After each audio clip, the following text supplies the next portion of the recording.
नमस्कार दोस्तों, स्वागत है एक नए वीडियो में। हम लोग रेलवे विज्ञान का वन लाइनर देख रहे हैं आदित्य रंजन सर के बुक से।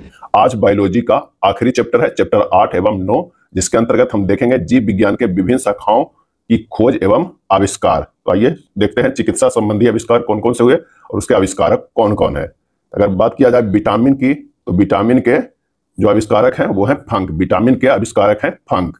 विटामिन ए के कौन है? तो मैकुलन। विटामिन ए के मैकुलन। विटामिन बी की बात करें तो ये भी है, उसके आविष्कारक मैकुलन ही है। विटामिन सी की अगर बात किया जाए तो हॉलकट। क्या है? हॉलकट। विटामिन डी की बात किया जाए तो विटामिन डी की खोज हॉपकिंस ने की है, हॉपकिंस ने की है। स्ट्रेप्टोमाइसिन के खोज बॉक्समैन ने किए हैं, बॉक्समैन ने किए हैं।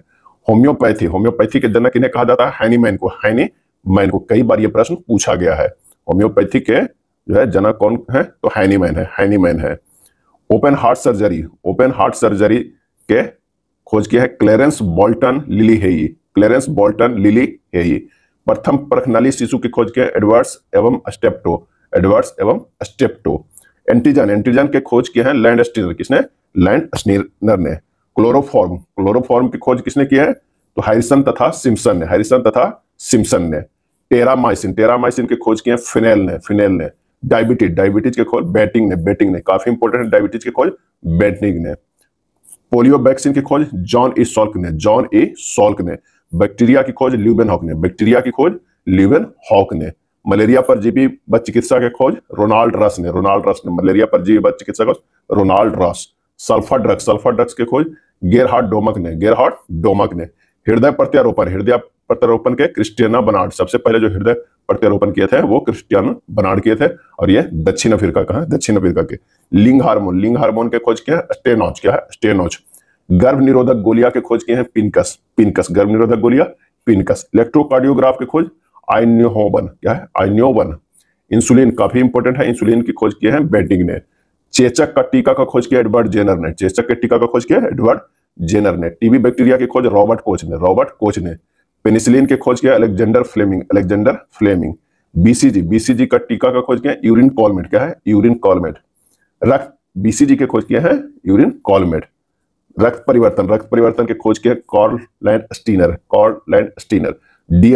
के जो खोज किए हैं वो है फ्रेडरिक मीसर। और डीएनए के जो डबल हेलिक्स का जो दिया मॉडल डबल हेलिक्स का, वो वाटसन एवं क्रिक ने दिए हैं। पेचिस तथा प्लेग चिकित्सा के खोज किए कीटा जाटोज। जंपिंग जीन सिद्धांत के खोज किए हैं बारबरा मैक्लिंटॉक। रेगुलेटरी जीन सिद्धांत के जैकब और मुनार्ड। डीएनए संश्लेषण के खोज किए हैं कॉर्नबर्ग। प्राकृतिक बरनबाद के खोज किए चार्ल्स डार्विन ने। स्टेथोस्कोप के आविष्कार किए हैं लैनेक ने। हृदय का प्रथम प्रतिस्थापना क्रिश्चियन बर्नार्ड ने। पुनरावर्तन सिद्धांत की अगर बात किया जाए तो अर्नस्ट हैकल ने। लेप्रोसी बेसिल्स का आविष्कार किसने किया है? हैंसेन ने। रेबीज रोधी टीका का खोज किसने किया? लुईस पास्चर ने। आधुनिक एंटीसेप्टिक सर्जरी का जनक किसे कहा जाता है? लिस्टर को। आधुनिक एंटीसेप्टिक सर्जरी का जनक कहा जाता है लिस्टर को। अब आइए देखते हैं जीव विज्ञान की कुछ शाखाओं के बारे में। काफी इंपॉर्टेंट है, कई बार इसे रेलवे में प्रश्न पूछा जाता है। एपीकल्चर किसे कहते हैं? तो मधुमक्खी पालन के अध्ययन को। सेरीकल्चर क्या है? सेरीकल्चर जो कहा जाता है रेशम कीट पालन को। सेरी में स है, रेशम में भी स है, इस तरह करके याद कर सकते हैं। सेरीकल्चर रेशम कीट के पालन के अध्ययन को। पीसीकल्चर मत्स्य पालन के अध्ययन को। क्या है? मत्स्य पालन के अध्ययन को। माइकोलॉजी जो है कवकों को अध्ययन को कहते हैं। माइकोलॉजी कवकों का अध्ययन। फाइकोलॉजी शैवालों का अध्ययन। क्या है? शैवालों को अध्ययन का। एंथोलॉजी पुष्पों का अध्ययन। पोमोलॉजी फलों का अध्ययन को कहते हैं पोमोलॉजी। ऑर्निथोलॉजी जो है पक्षियों के अध्ययन को कहते हैं ऑर्निथोलॉजी। इक्थियोलॉजी जो है मछलियों का अध्ययन को कहते हैं। एंटमोलॉजी कीटों का अध्ययन को कहते हैं एंटमोलॉजी। डेंड्रोलॉजी वृक्षों एवं झाड़ियों के अध्ययन को डेंड्रोलॉजी कहते हैं। ऑफियोलॉजी जो है सर्पों का अध्ययन को कहते हैं ऑफियोलॉजी। सोरोलॉजी छिपकलियों के अध्ययन को सोरोलॉजी कहते हैं। सिल्वीकल्चर काफी इंपॉर्टेंट है, काष्ठी पेड़ों का संवर्धन सिल्वीकल्चर कहते हैं। सिल्वीकल्चर जो है काष्ठी पेड़ों का संवर्धन। हॉर्टिकल्चर उद्यान विज्ञान को कहते हैं हॉर्टिकल्चर। फ्लोरिकल्चर, फ्लोरिकल्चर जो कहते हैं फूलों की खेती को, क्या है, फूलों की खेती को। बैक्टीरियोलॉजी, बैक्टीरियोलॉजी जो है जीवाणुओं के अध्ययन को कहते हैं। कार्डियोलॉजी, कार्डियोलॉजी हृदय का अध्ययन को कहते हैं। डेंट्रोलॉजी जो है वृक्षों एवं झाड़ियों के अध्ययन को कहते हैं डेंट्रोलॉजी। एंटमोलॉजी जो है कीटों के अध्ययन को कहते हैं एंटमोलॉजी। हेमेटोलॉजी, हेमेटोलॉजी जो है रक्त से संबंधित अध्ययन को हेमेटोलॉजी कहते हैं। रक्त के संबंधित अगर अध्ययन करते हैं उसको हेमेटोलॉजी। नेफ्रोलॉजी, नेफ्रोलॉजी कहते हैं तो वो कहते हैं गुर्दे का अध्ययन को नेफ्रोलॉजी। गुर्दे की इकाई को भी नेफ्रॉन कहते हैं, उसी पे बना हुआ नेफ्रोलॉजी। न्यूरोएनाटॉमी, न्यूरोएनाटॉमी मस्तिष्क के अध्ययन को कहते हैं। न्यूरोलॉजी जो है तंत्रिका तंत्र के अध्ययन को कहते हैं न्यूरोलॉजी। अब आइए देखते हैं जीव विज्ञान के प्रमुख नियमों सिद्धांतों के जो है प्रवर्तक कौन कौन है। अगर आनुवांशिकता का सिद्धांत की बात करते हैं तो वो दिया है ग्रेगर जोहान मेंडल ने, ग्रेगर जोहान मेंडल ने। आनुवांशिकता के गुणसूत्र सिद्धांत टीएच मॉर्गन ने, टीएच मॉर्गन ने। उत्परिवर्तन सिद्धांत की बात करते हैं तो ह्यूगो डी ब्रिज, किसने, ह्यूगो डी ब्रिज ने उत्परिवर्तन के सिद्धांत दिए हैं। कोशिका सिद्धांत की बात करें तो स्लाइडन एवं स्वान ने, क्या है, स्लाइडन एवं स्वान ने दिए हैं। जीव द्रव्य सिद्धांत, जीव द्रव्य सिद्धांत दिया है मैक्स सुल्ज ने, मैक्स सुल्ज ने। उपार्जित लक्षणों की वंशानुगति के नियम लेमार्क ने, किसने, लेमार्क ने उपार्जित लक्षणों की वंशानुगति का नियम लेमार्क। प्राकृतिक वरण का सिद्धांत यानी नेचुरल सिलेक्शन जो दिया है चार्ल्स डार्विन ने, क्या है, चार्ल्स डार्विन ने। आनुवंशिकता का सिद्धांत ग्रेगर जॉन मेंडल ने दिए थे। द्विनाम पद्धति, द्विनाम पद्धति को दिया है कैरोलस लिनियस ने। डीएनए द्विकुंडलित संरचना मॉडल, डीएनए द्विकुंडलित संरचना मॉडल दिए हैं वाटसन तथा क्रिक ने। कई बार ये पूछा गया है प्रश्न। अब आइए देखते हैं जीव विज्ञान की विभिन्न शाखाएं खोज के आविष्कार के अंतर्गत जंतु विज्ञान की विभिन्न शाखाओं के जनक। चिकित्सा शास्त्र, चिकित्सा शास्त्र की अगर हम बात किया जाए तो उसके हैं कौन, हिपोक्रेटस, उसके जनक कौन है, हिपोक्रेटस। अनुवांशिकी की बात अगर किया जाए तो जे मॉडल है, जे मेडल है। सूक्ष्म जैविकता, सूक्ष्म जैविकी की बात करें तो लुई पास्चर उसके जनक है, क्या है, उसके जनक है लुईस पास्चर। प्रतिरक्षा विज्ञान के जनक कौन है, एडवर्ड जेनर, क्या है, एडवर्ड जेनर। जीवाणु विज्ञान के है रॉबर्ट कोच, क्या है, रॉबर्ट कोच। विकिरण अनुवंशिकी का, विकिरण अनुवंशिकी के कौन है, एच जे मूलर है, क्या है, एच जे मूलर है। तुलनात्मक शारीरिकी के जनक कौन है, तुलनात्मक शारीरिकी के जनक तो यह है जे क्यू बियर, क्या है, जे क्यू बियर है।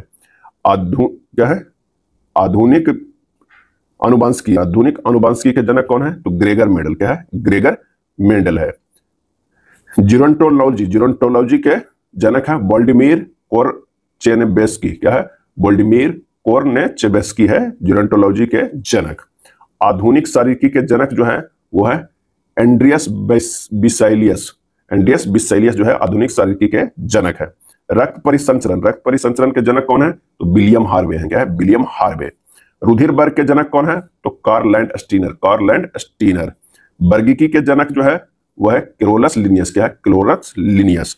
जीवाश्म विज्ञान के जनक कौन है तो Leonardo da Vinci, Leonardo da Vinci जो है वो जीवाश्म विज्ञान के जनक है।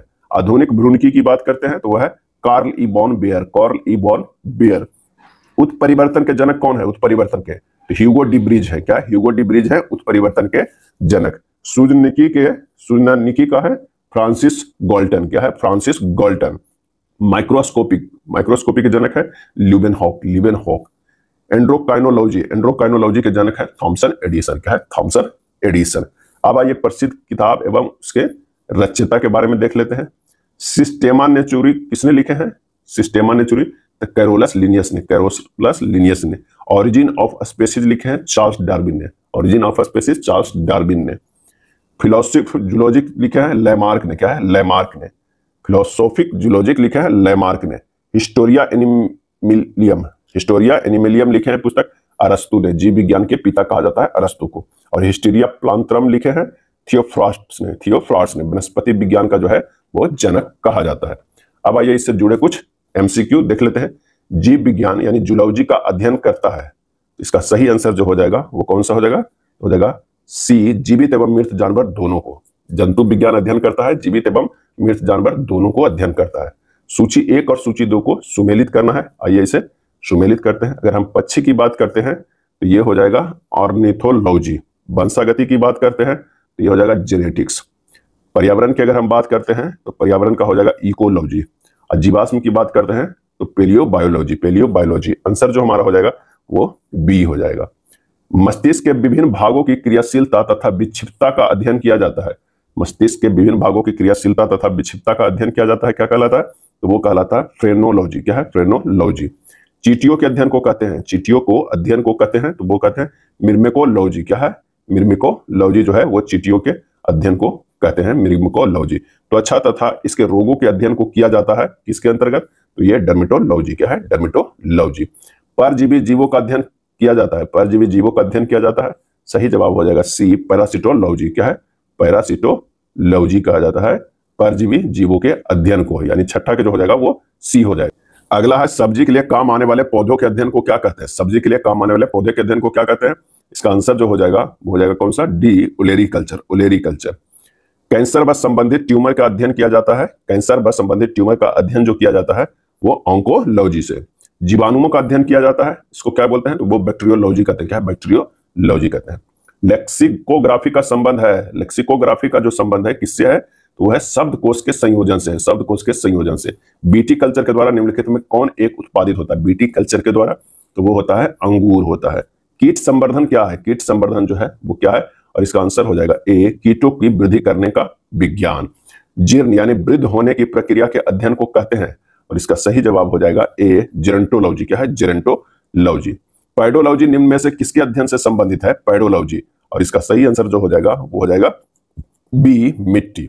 अस्थियों का अध्ययन विज्ञान की किस शाखा के अंतर्गत किया जाता है? अस्थियों का अध्ययन, और इसका सही जवाब हो जाएगा ए, ऑस्टियोलॉजी। उपास्थि से संबंधित अध्ययन किया जाता है, आंसर हो जाएगा ए, कंड्रोलॉजी में, कंड्रोलॉजी में। विषाणुओं का अध्ययन किया जाता है, विषाणुओं का अध्ययन किया जाता है वायरोलॉजी में। हेमेटोलॉजी का अध्ययन किया जाता है, हेमेटोलॉजी का अध्ययन जो किया जाता है तो वो किया जाता है रक्त से संबंधित।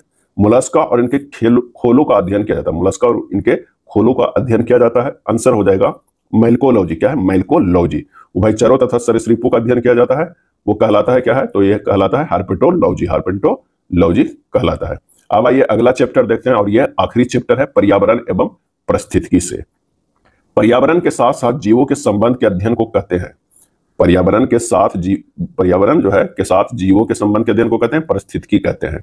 मानव जीवन को प्रभावित करने वाले सभी जैविक और अजैविक कारकों का आवरण कहलाता है पर्यावरण। मानव जीवन को प्रभावित करने वाले सभी जैविक और अजैविक कारकों का आवरण को कहते हैं पर्यावरण। पारिस्थितिकी शब्द किस भाषा से लिया गया? तो ये ग्रीक यूनानी भाषा लिया गया है पारिस्थितिकी शब्द। पारिस्थितिकी शब्द को प्रतिपादित किया था किसने? तो अर्नेस्ट हैकल द्वारा। क्या है? अर्नेस्ट हैकल द्वारा।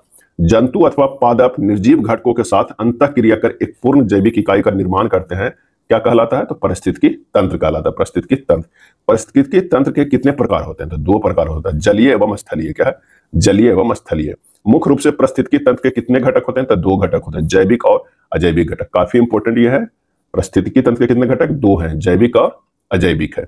अब आइए पारिस्थितिकी तंत्र के घटक के बारे में। जो दो घटक हैं, जैविक घटक एवं अजैविक घटक। जैविक घटक के अंतर्गत आते हैं तीन चीज, एक उत्पादकता, उपभोक्ता, अवघटनकर्ता। उत्पादकता जैसे घास, पेड़ पौधे जो है उत्पादकता है, उत्पादक है। और उपभोक्ता की बात करें तो जंतु जो है उसका उपभोक्ता है। एक अपघटनकर्ता होता है जो सूक्ष्म जीव जीवाणु है। क्या है? सूक्ष्म जीव जीवाणु जो है वो अपघटनकर्ता के अंतर्गत आता है। अजैविक घटक में आते हैं अकार्बनिक पदार्थ जैसे जल, ऑक्सीजन आदि। अकार्बनिक पदार्थ प्रोटीन, लिपिड आदि। कार्बनिक पदार्थ जल, ऑक्सीजन, अकार्बनिक प्रोटीन, लिपिड आदि। वायुमंडल की अगर हम बात करें तो तापमान, ओजोन, ये सब जो आता है अजैविक घटक में। स्थलीय पारिस्थितिकी तंत्र में प्राथमिक उपभोक्ता कौन से जंतुओं को कहा जाता है? प्राथमिक उपभोक्ता तो जो गाय, हिरन, शाकाहारी जीव, ये सब जो है ना वो प्राथमिक उपभोक्ता है, ना कि उत्पादकता है। घास, पेड़ पौधे जो है ये उत्पादकता है, और गाय, हिरन, शाकाहारी जीव ये प्राथमिक उपभोक्ता है। स्थलीय पारिस्थितिकी तंत्र में उत्पादक कहलाते हैं तो घास व हरे पेड़ पौधे कहलाते हैं। चील, हिरन, मेढक में से द्वितीयक उपभोक्ता का उदाहरण कौन है? तो वो है मेढक। क्या है? मेढक जो है वो द्वितीयक उपभोक्ता है। तृतीय उपभोक्ता के उदाहरण है बाघ, चील आदि मांसाहारी जानवर जो है वो तृतीय उपभोक्ता के उदाहरण है। अगर पारिस्थितिकी पिरामिड की बात किया जाए तो सबसे क्या होगा? उत्पादक जो है वो घास है, उसके बाद प्राथमिक उपभोक्ता टिड्डा है, द्वितीय उपभोक्ता की बात करें तो मेढक है, और तृतीय उपभोक्ता की बात करें तो सांप है। यानी घास को जो है वो क्या करता है कि टिड्डा खा जाता है, और टिड्डा को कौन खा जाता है? मेढक। और मेढक को कौन खा जाता है? सांप हो जाता है। यानी हमारा जो ये एनर्जी जा रहा है वो इधर की ओर ट्रांसफर किया जा रहा है। एक निर्दिष्ट भौगोलिक जो है भौगोलिक क्षेत्र में पाए जाने वाले विभिन्न जीवों की संख्या और विविधता को कहते हैं जैव विविधता। क्या है? जैव विविधता कहते हैं। भारत में पर्यावरण संरक्षण अधिनियम कब लागू किया गया था? पर्यावरण संरक्षण अधिनियम तो 1986 में लागू किया गया था। जहां पर जातियों की पर्याप्तता तथा स्थानीय जातियों की अधिकता पाई जाती है, लेकिन साथ ही इन जीवों के अस्तित्व पर निरंतर संकट बना हुआ है, वह क्षेत्र जो कहलाता है हॉट स्पॉट कहलाता है। क्या? Hot spot. हॉट स्पॉट शब्द का सर्वप्रथम प्रयोग वर्ष 1988 में किया गया था नॉर्मन मायर्स ने।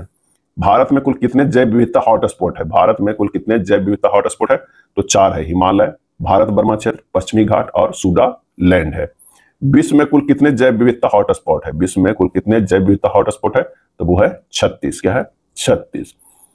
विश्व पर्यावरण दिवस कब मनाया जाता है? तो 5 जून को मनाया जाता है विश्व पर्यावरण दिवस। संयुक्त राष्ट्र द्वारा जैव विविधता दिवस कब मनाया जाता है? 22 मई को। 22 मई को जैव विविधता दिवस। विश्व वन दिवस कब मनाया जाता है? 21 मार्च को। 21 मार्च को। सरकार द्वारा वन्य जीव संरक्षण अधिनियम कब लागू हुआ था? तो 1972 में। भारत में कितने राष्ट्रीय उद्यान है? कितने राष्ट्रीय उद्यान है? तो 106 राष्ट्रीय उद्यान है। भारत का सबसे पुराना राष्ट्रीय उद्यान कौन सा है? तो वो है Corbett national park. Corbett national park Uttarakhand, 1936। Bharat का सबसे बड़ा राष्ट्रीय उद्यान कौन सा है? तो हेमिस नेशनल पार्क। कहां पे है? लद्दाख में सबसे बड़ा हेमिस नेशनल पार्क है। भारत का सबसे छोटा राष्ट्रीय उद्यान तो south button island national park. South button island national park Andaman और निकोबार में है। परिस्थितिकी तंत्र में ऊर्जा का अंतिम जो स्रोत होता है वो कौन सा है? वो है सूर्य का प्रकाश। सूर्य का प्रकाश। चिपको आंदोलन से संबंधित 2 प्रसिद्ध व्यक्ति कौन है? चिपको आंदोलन से सुंदरलाल बहुगुणा और गौरा देवी। सुंदरलाल बहुगुणा और गौरा देवी। वायुमंडलीय दाब मापा जाता है बैरोमीटर से। किससे? बैरोमीटर से। अब पर्यावरण संबंधित कुछ सम्मेलन या समझौते हुए वो भी देख लेते हैं, काफी इंपोर्टेंट है। स्टॉकहोम सम्मेलन जो जलवायु परिवर्तन के लिए हुआ था, स्वीडन की राजधानी स्टॉकहोम में हुआ था। कब हुआ था? 1972 में। हेलेंस्की सम्मेलन समुद्री पर्यावरण की रक्षा हेतु हुआ था और यह फिनलैंड में हुआ था, 1974 में हुआ था। लंदन सम्मेलन समुद्री कचरा निस्तारण हेतु हुआ था, ब्रिटेन में हुआ था, 1972 में हुआ था। बीना सम्मेलन ओजोन परत के संरक्षण में हुआ था, ऑस्ट्रिया की राजधानी वियना में हुआ था और वर्ष 1985 में हुआ था। मॉन्ट्रियल प्रोटोकॉल ओजोन परत के संरक्षण जो है वो हुआ था कनाडा के मॉन्ट्रियल शहर में हुआ था, 1987 में हुआ था। टोरंटो सम्मेलन ग्रीन हाउस पर चर्चा के लिए हुआ, कनाडा के टोरंटो में हुआ था, 1988 में हुआ था। पृथ्वी सम्मेलन पर्यावरण के नियम हेतु हुआ था, ब्राजील के रियो डी शहर में हुआ था, 1992 में हुआ था। क्योटो प्रोटोकॉल कई बार पूछा गया है, जलवायु परिवर्तन हेतु हुआ था, जापान में हुआ था, 1997 में अपनाया गया था, 2005 में जो है वो लागू हुआ था। अब आइए देखते हैं पर्यावरण परिस्थिति के कुछ और वन लाइनर। प्राणियों और पादपों की जातियों में अधिकतम विविधता मिलती है। प्राणियों और पादपों की जातियों में अधिकतम विविधता मिलती है, तो ये मिलती है उष्णकटिबंधीय आर्द्र वनों में। क्या है? उष्णकटिबंधीय आर्द्र वनों में। जैव विविधता में परिवर्तन होता है क्योंकि यह भूमध्य रेखा की तरफ बढ़ती है। क्या है? भूमध्य रेखा की तरफ बढ़ती है। सर्वाधिक जैव विविधता पाई जाती है कहां? उष्णकटिबंधीय वर्षा वन में। उष्णकटिबंधीय वर्षा वन में। भारत का वह राज्य जहां सर्वप्रथम मुख्यमंत्री जन वन योजना का आरंभ किया गया था। भारत का वह राज्य जहां सर्वप्रथम मुख्यमंत्री जन वन योजना का प्रारंभ किया गया तो वह है झारखंड। ओजोन दिवस कब मनाया जाता है? तो 16 सितंबर को। 16 सितंबर को। अब आइए देखते हैं भारत में स्थित जो है विभिन्न राष्ट्रीय उद्यान, काफी इंपॉर्टेंट है, ये भी देख लीजिए। ये पूछा जाता है, डायरेक्ट राष्ट्रीय उद्यान का नाम दे दिया जाता है और ये किस राज्य में ये किया जाता है, हर राज्य वाई अलग किया गया है। आंध्र प्रदेश में जो है वो 3 राष्ट्रीय उद्यान है, Papikonda national park, Rajiv Gandhi national park, Shri Venkateswara national park. इसमें राजीव गांधी जो है वो काफी इंपॉर्टेंट है। Papikonda national park, Rajiv Gandhi national park, Shri Venkateswara national park. अगला है तेलंगाना में Kasu Brahmananda Reddy national park, Mahavir Harina Vanaspati national park, Mrugavani national park. Arunachal Pradesh की बात किया जाए तो Namdapha national park, Mouling national park. Namdapha national park, Mouling national park Arunachal Pradesh में। असम में की बात किया जाए तो Dibru Saikhowa national park, Kaziranga national park, Manas national park, Nameri national park, Orang national park. ये काफी ज्यादा इंपॉर्टेंट है, बहुत असम से पूछा जाता है और सारा नाम जो है इंपॉर्टेंट है, चाहे मानस हो या निमरी हो, औरंग हो, काजीरंगा हो। चलिए नेक्स्ट देखते हैं। बिहार में तो एक नेशनल पार्क है, वाल्मीकि नेशनल पार्क है। छत्तीसगढ़ की बात करें तो इंद्रवती नेशनल पार्क, कांगेर घाटी नेशनल पार्क, गुरु घासीदास नेशनल पार्क। गुरु घासीदास नेशनल पार्क कहां है? तो छत्तीसगढ़ में। कांगेरी घाट भी छत्तीसगढ़, इंद्रवती नेशनल पार्क छत्तीसगढ़ में। गोवा की अगर हम बात करते हैं तो मेल्लम नेशनल पार्क, भगवान महावीर अभ्यारण्य जो है वो गोवा में है। गुजरात में काला हिरन नेशनल पार्क, गिर forest national park, marine national park Kutch की खाड़ी में, अब बंसडा नेशनल पार्क, ये सभी जो है वो गुजरात में है। हरियाणा की बात करते हैं तो कलेसर नेशनल पार्क और सुल्तानपुर नेशनल पार्क जो है वो हरियाणा में है। क्या? हरियाणा में। हिमाचल प्रदेश की बात करें तो पीर बैनी national park, great Himalaya national park, Inderkilla national park, Khir Ganga national park और सिमलबारा नेशनल पार्क, ये सभी जो 5 नेशनल पार्क है वो हिमाचल प्रदेश में। पीन वैली, ग्रेट हिमालय, इंद्रकिला, खीर गंगा, सिमलबारा। जम्मू कश्मीर की बात करें तो Dachigam national park, Kishtwar national park और सलीम अली नेशनल पार्क, ये तीनों नेशनल पार्क जो है वो जम्मू कश्मीर में है। लद्दाख की बात करते हैं तो हेमिश नेशनल पार्क लद्दाख में है। झारखंड में एक भी है, Betla national park, Betla national park. Karnataka की बात करें तो Bandipur national park, Bannerghatta national park, Kudremukh national park, Nagarhole, Rajiv Gandhi national park, Anshi national park, ये सभी है कर्नाटक में। बंदीपुर, बनारघट्ट, कुद्रेमुख, नागरहोल जिसे राजीव गांधी भी कहा जाता है, और अंसी नेशनल पार्क। राजीव गांधी के नाम से एक और था राजीव गांधी नेशनल पार्क, वो था आंध्र प्रदेश में। और कर्नाटक में यह नागरहोल नेशनल पार्क जिसे राजीव गांधी नेशनल पार्क भी कहा जाता है। केरल की अगर हम बात करते हैं तो केरल के कौन है, तो वो है Eravikulam national park, Mathikettan national park, Periyar national park, silent valley national park, Anamudi national park. ये सभी जो है वो केरल में, Periyar, silent valley, Anamudi, Mathikettan, Eravikulam national park, ये सभी केरल में है। मणिपुर की अगर हम बात करते हैं तो कोइबुल लामजाओ नेशनल पार्क काफी इंपोर्टेंट है। ये तैरता हुआ जो है नेशनल पार्क है, एकमात्र तैरता हुआ नेशनल पार्क जो है वो कोइबुल लामजाओ नेशनल पार्क मणिपुर में है। मेघालय की अगर बात करते हैं तो बल्फाक्रम नेशनल पार्क और नोक्रेक नेशनल पार्क जो है वो मेघालय में है। नोक्रेक नेशनल पार्क और बल्फाक्रम नेशनल पार्क मेघालय में है। मध्य प्रदेश की अगर हम बात करें तो Bandhavgarh national park, Kanha national park, Madhav national park, Panna national park, Pench यानी त्रियदर्शनी नेशनल पार्क, पेंच का एक और नाम है Priyadarshini, Sanjay national park, Satpura national park, Van Vihar national park, dinosaur national park, ये सभी जो है वो मध्य प्रदेश में। मध्य प्रदेश में काफी राष्ट्रीय उद्यान है, बांधवगढ़, कान्हा, माधव, पन्ना, पेंच, संजय, सतपुड़ा, वन विहार, दिनासौर, ये सभी मध्य प्रदेश में है। महाराष्ट्र की अगर बात किया जाए तो Chandoli national park, Gugamal national park, Navegaon national park, Sanjay Gandhi national park, Tadoba national park, Pench national park, ये महाराष्ट्र में आता है। पेंच कभी कभी जो है मध्य प्रदेश में भी दिया जाता है, दोनों की ये बॉर्डर पे है। मिजोरम की अगर हम बात करते हैं तो यह है Murlen national park, Phawngpui national park, Mizoram. Nagaland में कौन है तो टैजकी नेशनल पार्क, नागालैंड में एक बात है टैजकी नेशनल पार्क। उड़ीसा की बात करें तो Bhitarkanika national park, Similipal national park, ये दोनों उड़ीसा में है, भीतरकनिका और सिमलीपाल। राजस्थान की बात करें तो Sariska tiger reserve, Ranthambore national park, Mukundra hills national park, Thar national park और केवला देव नेशनल पार्क, ये सभी राजस्थान में। सरिस्का, रणथंभौर, मुकुंदरा और थार, केवला सभी राजस्थान में है।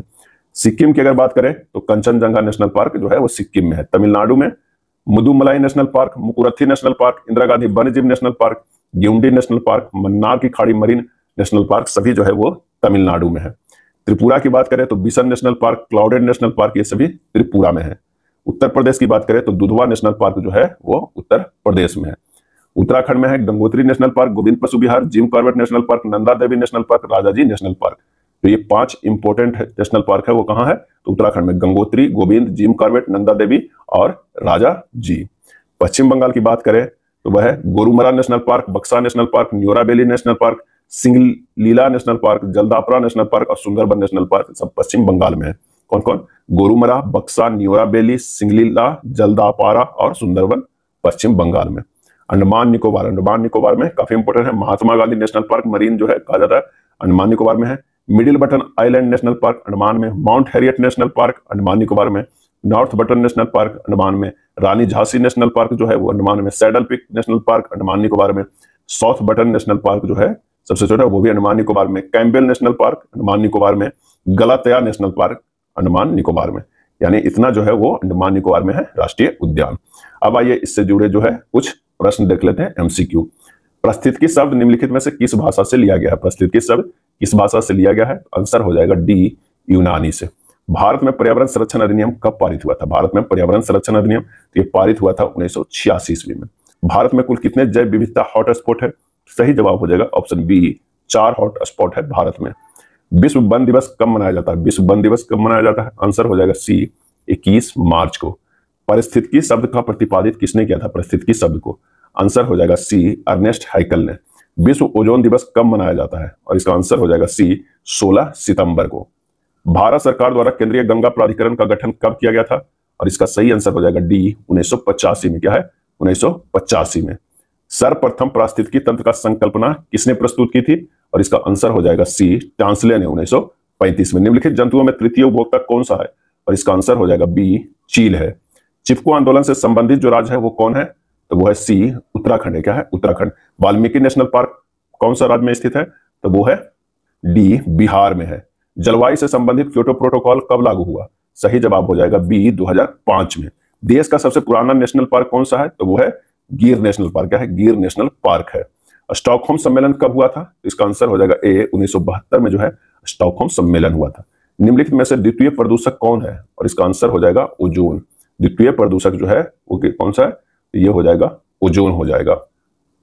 सलीम अली पक्षी अभ्यारण्य कहाँ स्थित है? सलीम अली, और इसका सही आंसर जो हो जाएगा वो हो जाएगा ए, गुआम स्थित है सलीम अली पक्षी अभ्यारण्य। घास स्थल वन व मरुस्थल का उदाहरण है, और ये है स्थलीय पारिस्थितिकी तंत्र का। उल्टा पिरामिड बनता है, उल्टा पिरामिड जो बनता है वो बनता है जलीय पारिस्थितिकी तंत्र का। क्या है? जलीय पारिस्थितिकी तंत्र का।